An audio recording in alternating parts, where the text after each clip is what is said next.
Comme tu l'as peut-être remarqué en travaillant dans ton profil de scripteur, deux types d'erreurs peuvent toucher les verbes, les fautes d'accord et les fautes de conjugaison. On parle de l'accord d'un verbe quand on cherche à identifier son sujet afin de déterminer la terminaison appropriée pour ce verbe. Ici, le sujet Martin et Luc peut se remplacer par le pronom de conjugaison « il », ce qui nous indique d'employer la terminaison « ent ».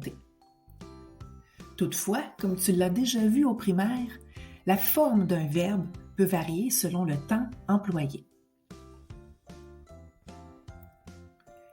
C'est ici qu'on parle de conjugaison, car en plus de la personne et du nombre, on doit tenir compte du mode et du temps du verbe.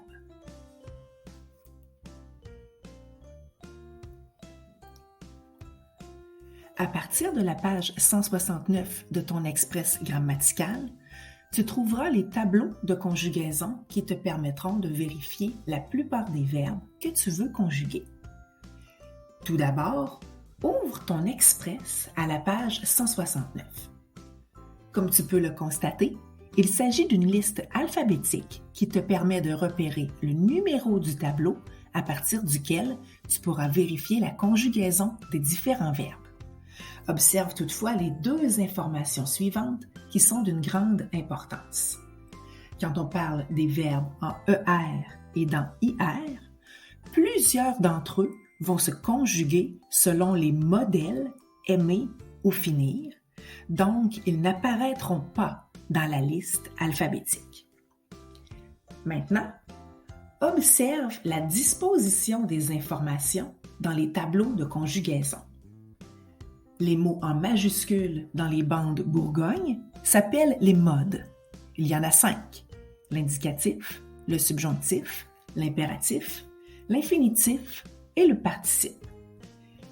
Les mots dans les bandes beige s'appellent les temps. Il y en a une quantité plus ou moins grande selon les modes. De plus, en observant les verbes conjugués dans chaque temps, tu remarqueras des caractères plus foncés ou en couleur.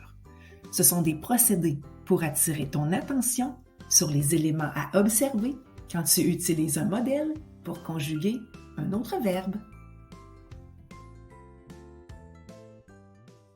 Created using Powtoon.